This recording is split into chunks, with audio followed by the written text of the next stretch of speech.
Chuck roast on sale, $3.99 a pound, and that's about a 2.2 pound roast. So first what I'm going to do is I'm going to cut this chuck roast up. Chuck roast is the best one for these pot roast. They say it's just got some nice marbling, and then as you're cooking this for about, what you're going to do is we're going to put all this stuff into the crock pot, and we're going to cook it on low for about 9-10 hours, or until I can stick the fork in to a piece of this roast and twist it and it just comes out. So I'm going to go ahead and put some salt and some pepper and cut and quarter this, and I'll show you what that looks like when I'm done.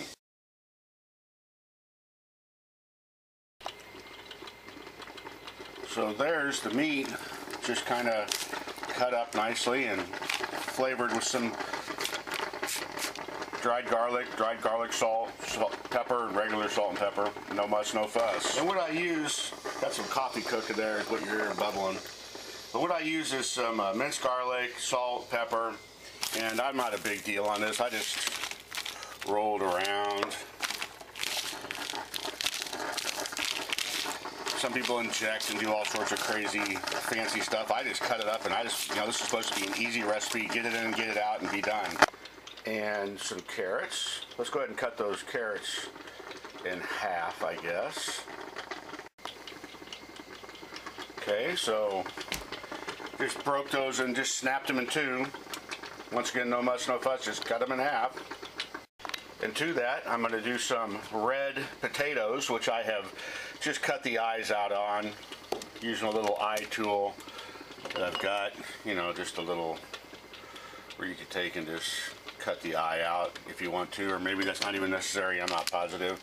I sometimes use russets, but these reds were on sale, so let's cut those in half. And so now the potatoes are all cut in half. There's our ingredients, easy. Let's put some pepper on there. So there's some pepper, what the heck, everybody likes salt on there too, so we did that. So we got the chuck roast, carrots, potatoes, and here's my onions we're going to throw in on top. So what we're going to do is we'll put the potatoes in first, then the beef, surround it by the carrots, and put the onions on top. Also, I have a little bit of juice. I think it's fine just to take water, a little bit of a cup of water or two, and dump it into the crock pot. But in this instance, I do happen to have from a previous roast I made, I saved some of the all juice, so we're going to use some of that as the liquid this time. But I think you can use water and it's just fine too. Or you can buy that broth in the grocery store. Whatever you want.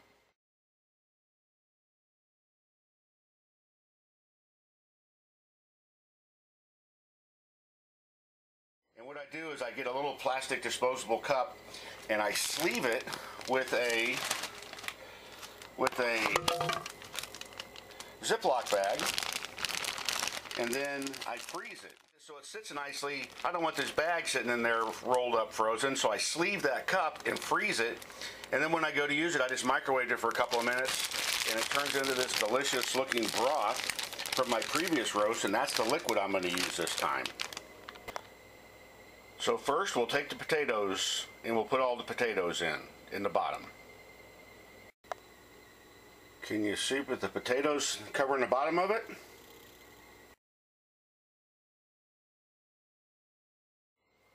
And next we'll put the beef in. And when you're doing your beef, it's okay to roll the beef around on the spices that you... Can you see the beef is in the crock pot now? Getting kind of full in there. Next I'm going to dump my broth in. I can do this with one hand. And so there's the broth out of the bag. Good deal. And looking at this, I think I have too many carrots, so I'm just going to take some of my bigger carrots and put them around there. And I'll just munch on the other carrots, the little small ones. Otherwise my crock pot's going to be too full too fast. I thought I got too small of a roast. So I'm just going to take some of the bigger pieces of carrots that I had.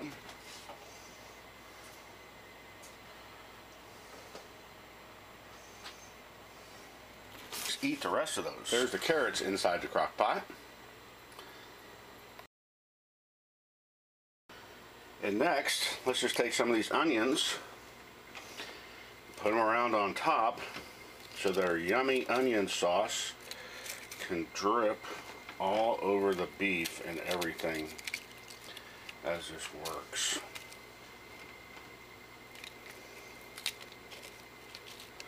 Yeah, I didn't have room for all the carrots. I may not have all room for all the onions. But you know what I can do is as it cooks, it'll melt down kinda and reduce, and I can take some of my extras, and as the crock pot reduces and the stuff gets smaller, I can add stuff to it. Okay, so it's time to just put the lid on. Let's go ahead and set this on low.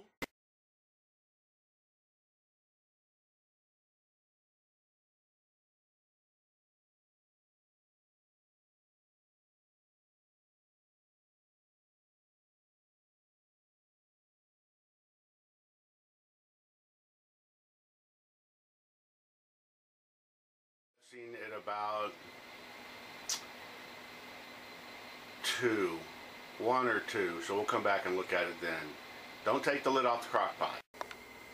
I was going to add, you want this to fit on there without touching too much of the food that's in there. So, and once you put that lid on, let it sit. And I'm just going to go away, and I'm not even going to look at this for a couple hours. I've got some extra onions, and I've got a couple extra carrots that I might throw into it after a while, so I'll just put this stuff in the refrigerator. And if I want to throw it in, like if it gets to bubbling too hot, I think it's okay, as opposed to turning the thermostat down, to just cool the liquid down, take the thing off and let it cook, versus turning if it's at low. Sometimes it gets to bubbling too much, so we'll check back with it later.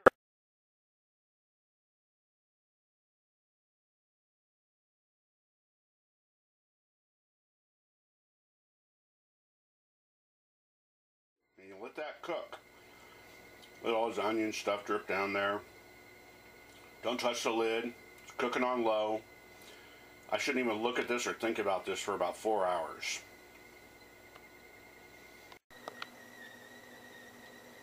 Okay, it's what time it is now. Been about, cooking for 6 hours or so.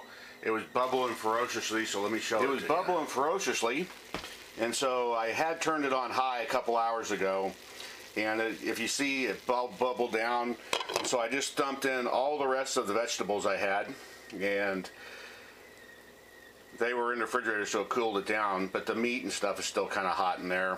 And I turned it back up to high, and so I'm going to let it cook from there. Okay, it's probably time to have some chuck pot roast. Okay, let's take a look and see what we got going here. I think it's going to be all good and done. I've been having it go up and down in temp, and the way I tell if it's done, and I've already done this a little bit to make sure it is I get a piece of the beef, and if the beef will do that, if you can twist a fork and it'll come apart, it's probably done. That's how I tell. Oh yeah, this is good and done. Basically what you're looking for, if your beef will do that,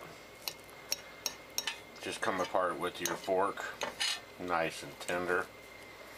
And of course the taste test is always a good way to do it too. Oh, yum. And with the carrots just fall apart like that.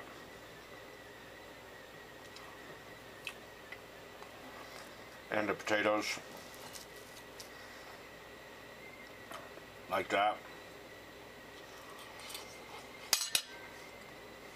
And that's good. And that's awesome. And there's the results.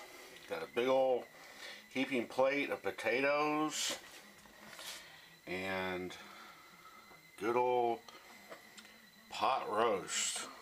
Maybe I should take a photograph of that, it'll look a little better.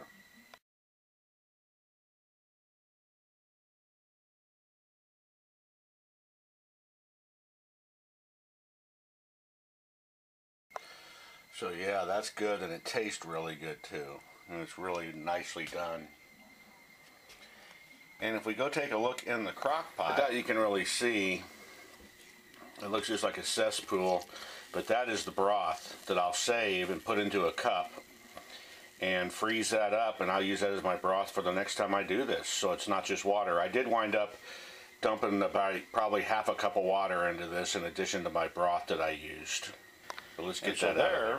In my cup, you'll see I pulled out about broth, and what I'll do is I'll put that in the refrigerator and strain it a little bit, cool it down, then I'll put it into that Ziploc bag, and then I'll be able to use that next time I do I'll have my own broth and I don't have to buy any.